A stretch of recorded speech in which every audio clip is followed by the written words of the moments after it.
25 वर्ष पहले ही university grant commission ने यह समझ लिया था कि आने वाले वर्षों में विश्वविद्यालयी शिक्षा में इंफॉर्मेशन एंड कम्युनिकेशन टेक्नोलॉजी की महती भूमिका होने वाली है। इसी बात को केंद्र में रखकर इन्फ्लिबनेट की शुरुआत सन 2000 के आसपास की गई, जिसके माध्यम से विश्वविद्यालय शिक्षकों को और शोधार्थियों को अंतर्राष्ट्रीय स्तर के पत्र पत्रिकाओं और जर्नल्स की निर्बाध आपूर्ति फ्री ऑफ कॉस्ट और 24x7 के आधार पर हो सके। यूनिवर्सिटी ग्रांट कमीशन ने उसी समय से विश्वविद्यालयों और विभिन्न कॉलेजेस के लिए बड़ी मात्रा में फंड का प्रावधान भी वहां इंफॉर्मेशन एंड कम्युनिकेशन टेक्नोलॉजी से संबंधित इंफ्रास्ट्रक्चर डेवलप करने के लिए शुरू किया।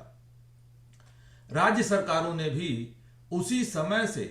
अपने विश्वविद्यालयों में इंफॉर्मेशन टेक्नोलॉजी की नींव रखनी प्रारंभ कर दी थी। यही वजह है कि प्रत्येक राज्य अपने राज्य विश्वविद्यालयों को बड़ी धनराशि लगभग प्रत्येक वर्ष पिछले 20 वर्षों में इंफॉर्मेशन एंड कम्युनिकेशन टेक्नोलॉजी के विकास के लिए देती रही। मुझे अच्छी तरह याद है कि हमारे गोरखपुर विश्वविद्यालय को भी पिछले 20 वर्षों में लगभग 10 करोड़ रुपए के ग्रांट मिले, जिसका प्रयोग यहाँ एक कंप्यूटर डिपार्टमेंट स्थापित करने, कंप्यूटर सेंटर स्थापित करने, पूरे कैंपस में ओएफसी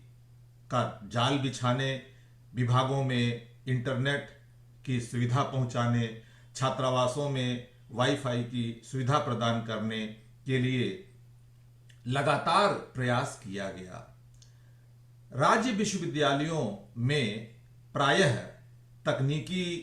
ज्ञान के अभाव में या इस तरह के पर्सनल के अभाव में प्रायः ये विश्वविद्यालय बाहरी वेंडर्स पर निर्भर रहते थे, जिसका परिणाम यह हुआ कि राज्य विश्वविद्यालयों में 10-20 करोड़ तक के फंड मिलने के बावजूद भी पिछले 20 वर्षों में अच्छा या यूं कहें पर्याप्त इंफ्रास्ट्रक्चर डेवलप नहीं हो सका। पर्याप्त इंफ्रास्ट्रक्चर अर्थात आज की तारीख में पोस्ट कोविड ईरा के समय विश्वविद्यालय अपने कक्षा ऑनलाइन जारी रख सकें और इससे संबंधित सुविधाएं अपने शिक्षकों और छात्रों को दे सकें, इसमें अब भी बहुत ज्यादा कमियां पाई जाती हैं। प्रायः टेक्निकल इंस्टीट्यूशंस में चूंकि वहां कंप्यूटर साइंस डिपार्टमेंट्स होते हैं, इलेक्ट्रॉनिक्स डिपार्टमेंट्स होते हैं, इसलिए वहां बहुत डिवोटेड प्रोफेसर्स इन सारे कार्यों की देखरेख करते हैं और वहां एक अच्छा इंफ्रास्ट्रक्चर डेवलप हो जाता है। उदाहरण के लिए मेरे ही शहर में Madan Mohan Malviya university of technology, जो पहले एक इंजीनियरिंग कॉलेज ही था, आज के लगभग 7-8 साल पहले वह एक इंजीनियरिंग कॉलेज हुआ करता था, लेकिन पिछले 20 वर्षों में जैसे जैसे उसे फंड मिलता गया वो उसको बिल्डिंग ब्लॉक के रूप में इस्तेमाल करते गए, अर्थात हर फंड का बेहतर उपयोग हुआ और धीरे धीरे जुड़ते जुड़ते यह 10-15 करोड़ रुपए आज की तारीख में उनके यहाँ बहुत अच्छी सुविधा डेवलप कर चुका है। दूसरी ओर गोरखपुर विश्वविद्यालय में यद्यपि अच्छी खासी धनराशि सरकार की ओर से मिली, यहाँ के विभिन्न वाइस चांसलर ने अथक प्रयास भी किया, परंतु अनेक कारणों से, जिसमें मेरी समझ में सबसे महत्वपूर्ण कारण तकनीकी एक्सपर्टाइज का अभाव, जो प्रायः बाहर से हायर किए जाते थे, उनके पूरी तरह से रुचि न लेने की वजह से हमारे यहाँ इंफ्रास्ट्रक्चर उस तरह डेवलप नहीं हो सका जो एक बिल्डिंग ब्लॉक के रूप में बिल्डअप होता चला जाता, और जिस प्रकार एक सुघड़ गृहिणी हर पैसा जो उसे मिलता है बचाते बचाते एक दिन धीरे धीरे एक लंबी बचत धनराशि खड़ी कर लेती है, उस प्रकार हमारे यहाँ भी अनेक बार हमें ग्रांट्स मिले, लेकिन हम अपने आईसीटी इंफ्रास्ट्रक्चर को उस तरह से बिल्डअप नहीं कर सके जो प्रायः एक अच्छी संस्था को कर लेनी चाहिए। अब ऐसी दशा में पिछले 10 वर्षों से हम इंटरनेट की सुविधा के लिए, वाईफाई की सुविधा के लिए तथा अपने अनेक ऑनलाइन कार्यक्रमों को ठीक से संचालित करने के लिए प्रायः बहुत ही अजीबोगरीब स्थितियों का सामना करते हैं और अपने अच्छी योजनाओं को भी संचालित नहीं कर पाते हैं। पिछले 2 वर्षों में भी इस दिशा में बहुत सोच विचार हुआ और यह जानने की कोशिश की गई कि ऐसी दशा में जब 20 साल पहले डाले गए हमारे ओएफसी और उस समय लगाए गए हमारे उपकरण आउट ऑफ डेट हो चुके हैं, हम लगभग फिर से शून्य की ओर बढ़ते जा रहे हैं, तो किस प्रकार हम अपनी इंफॉर्मेशन टेक्नोलॉजी को ऐसा सुदृढ़ बना लें जिससे कि इस पोस्ट कोविड एरा में हमारे शिक्षक ऑनलाइन कक्षाएं भी अपने विभाग से ले सकें, हमारे छात्र इंटरनेट एक्सेस भी अपनी कक्षाओं से कर सकें और इस प्रकार अपने इंटरनेट और इंफॉर्मेशन टेक्नोलॉजी की आवश्यकता को हम ठीक से पूरा कर सकें। इस दिशा में बहुत बार हम मंथन करते रहे, परंतु हमारी आवश्यकता अनुसार बड़ी मात्रा में राज्य सरकार से धन उपलब्ध न हो पाने के कारण, जो किसी भी राज्य के लिए संभव नहीं है कि पिछली कमियों को सुधारते हुए अचानक से पुरानी पड़ गई व्यवस्था को फिर से रिनोवेट करने के लिए पूरा बेसिक A to Z फिर से कार्य करना पड़े, तो शायद यह किसी भी राज्य के लिए एक बहुत बड़ी चुनौती होगी। ऐसी दशा में विश्वविद्यालय को स्वयं अपने संसाधनों और अपने विवेक का इस प्रकार इस्तेमाल करना होता है जिससे कि वह अन्य छात्रों, विश्वविद्यालयों और अपने शिक्षकों की आवश्यकताओं को समय रहते उनको पूरा कर सके। अनेक बार और तमाम मंथन के बाद मैं कुछ बड़े ही कॉन्क्रीट निष्कर्ष पर पहुंच सका। दरअसल 2015 से ही रिलायंस जैसी संस्था अपने व्यावसायिक रणनीतियों के कारण कॉलेजेस और विश्वविद्यालयों में फ्री इंटरनेट की सुविधा के लिए आगे आई। सोचते विचारते 2 साल खर्च करने के बाद 2017 तक हमारे विश्वविद्यालय में भी रिलायंस कंपनी को इस बात की अनुमति मिली कि वह हमारे यहाँ ऐसा इंफ्रास्ट्रक्चर लगाए जिससे कि हमारे छात्रों को फ्री इंटरनेट की सुविधा, जो उसका प्रपोजल था, वह दे सके। बाद में अध्ययन करने पर पता चला कि रिलायंस कंपनी ने हमारे विश्वविद्यालय में पूरा ओएफसी बिछाया, 5 टावर्स लगाए, सभी विभागों में इन्होंने अपने स्विच बोर्ड्स लगाए और सभी विभागों और महत्वपूर्ण प्रशासनिक भवन तथा लाइब्रेरी तक भी अपने पूरे केबल बिछाए, जिससे कि आने वाले समय में वह विश्वविद्यालय के लिए अच्छी सेवा प्रदान कर सके। इनके टर्म्स कंडीशन में तो यह था कि पूरे माह में एक छात्र को ये 1 GB डेटा देंगे। वास्तव में बाद में अध्ययन करने पर पता चला कि रिलायंस कंपनी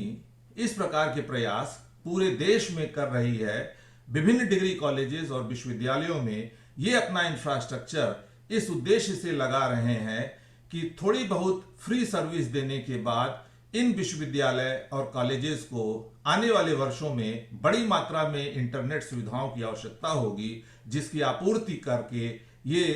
अपनी कमाई कर सकेंगे। हमारे विश्वविद्यालय में भी इसी दृष्टिकोण से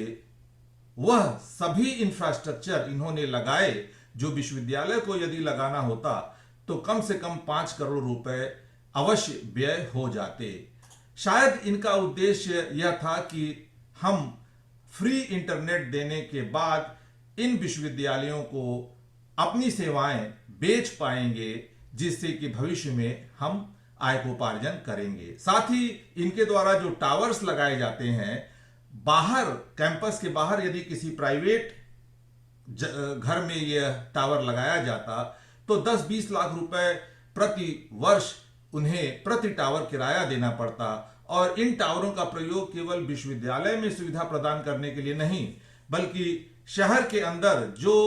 उसमें कवरेज एरिया होता उन सभी को ये सेवाएं देने में काम आती हैं। जब हम इस निष्कर्ष पर पहुंचे कि हमें अपने विश्वविद्यालय में तत्काल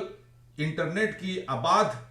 सेवा प्रारंभ करने के लिए लगभग 5 करोड़ रुपए की आवश्यकता होगी, तो ऐसी दशा में सभी संस्थाएं, बीएसएनएल और राज्य सरकार ने भी हाथ खड़े कर दिए। इस पर आगे जब मैंने शोध किया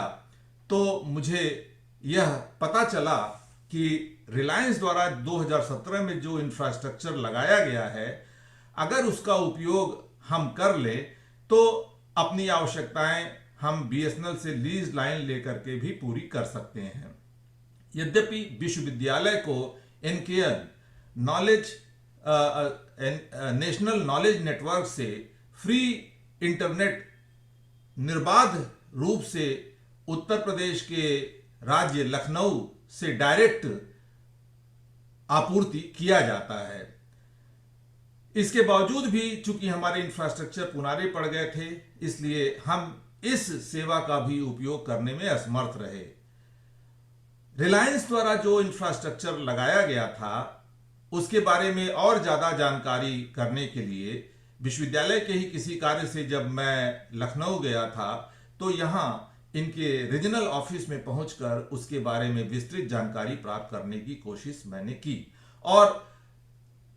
पूरे दिन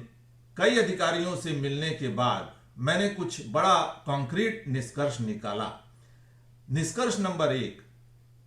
रिलायंस कंपनी 70 रुपए प्रति छात्र की दर से हमें निर्बाध इंटरनेट सेवा प्रदान कर सकती है, जो यह इसके पहले भी राज्य के दूसरे संस्थाओं जैसे केएनआईटी सुल्तानपुर में ऐसी सुविधा वो प्रदान करते रहे हैं। निष्कर्ष नंबर 2, यदि हम इस तरह का एक ट्रांजैक्शन या इस तरह का एग्रीमेंट रिलायंस कंपनी के साथ कर लें तो लगभग 5000 छात्रों के हिसाब से 3.5 लाख रुपए प्रति माह के किराए के आधार पर हम अपने विश्वविद्यालय में बहुत ही सशक्त वाईफाई और इंटरनेट की सुविधा प्रदान कर सकते हैं। 5000 छात्रों के लिए यह सेवा क्रय करने का मतलब यह हुआ कि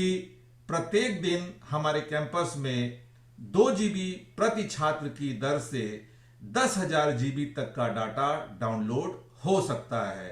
चूंकि प्रत्येक दिवस कैंपस में 5000 बच्चों की आमद नहीं होती है, इसलिए हम कह सकते हैं कि इस 10,000 जीबी डाटा का उपयोग यदि 1000 लोग ही करते हैं, जो आमतौर पर सामान्यतः संख्या हो सकती है, तो प्रत्येक व्यक्ति प्रत्येक दिन 10 जीबी तक का डाटा प्रयोग कर सकता है। निष्कर्ष नंबर 3, इस प्रकार का अनुबंध करने पर यदि हम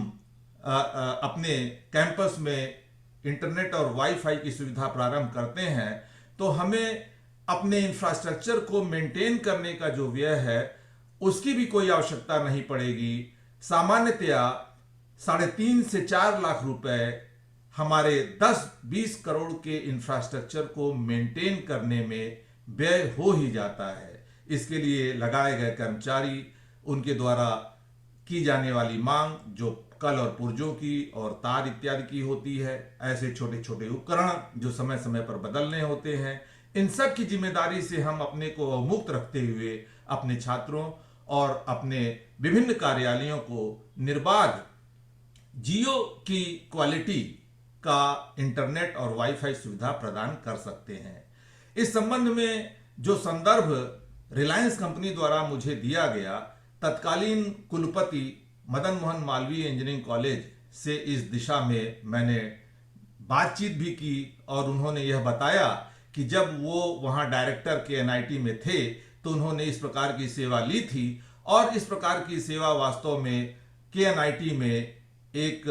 अच्छे सब्सिडरी सर्विसेज के रूप में प्रयोग किया गया। उनका अनुभव अच्छा था और उन्होंने भी इसके लिए हमें इनकरेज किया। परंतु आगे चल करके किसी प्रकार से विश्वविद्यालय प्रशासन और रिलायंस कंपनी में इस प्रकार की कोई अनुबंध स्थान नहीं ले सकी, जिससे कि आज भी हम राज्य सरकार से फंड पाने का राह जो रहे हैं, और जब हमें 3 से 4 करोड़ रुपए कम से कम फंड मिल पाएगा तभी हम वह बेसिक इंफ्रास्ट्रक्चर खड़ा कर पाएंगे जिससे कि हमारे इंटरनेट और वाईफाई की आवश्यकता पूर्ण हो सके। निष्कर्ष के रूप में या टेक अवे के रूप में मैं यहां यह कहना चाहता हूं कि इंटरनेट और वाईफाई की सुविधा एक ऐसा क्षेत्र है जहां पब्लिक प्राइवेट पार्टनरशिप का अच्छा उपयोग हो सकता है। कई अधिकारियों ने कहा कि कोई भी विश्वविद्यालय जैसी सरकारी संस्था रिलायंस जैसी कंपनी की सेवाएं नहीं ली जा सकती है। इस संबंध में केंद्र सरकार का आदेश है, परंतु जब उस केंद्र सरकार के आदेश का मैंने अध्ययन किया तो यह पाया कि वह केवल केंद्र शासित संस्थानों पर लागू होता है और राज्यों में स्थित राज्य विश्वविद्यालयों पर वह लागू नहीं होता। इसलिए मुख्य टेक अवे मेरा इस सारे अध्ययन और शोध से यह रहा कि यहां पर पब्लिक प्राइवेट पार्टनरशिप के माध्यम से विश्वविद्यालय में अच्छी प्रकार से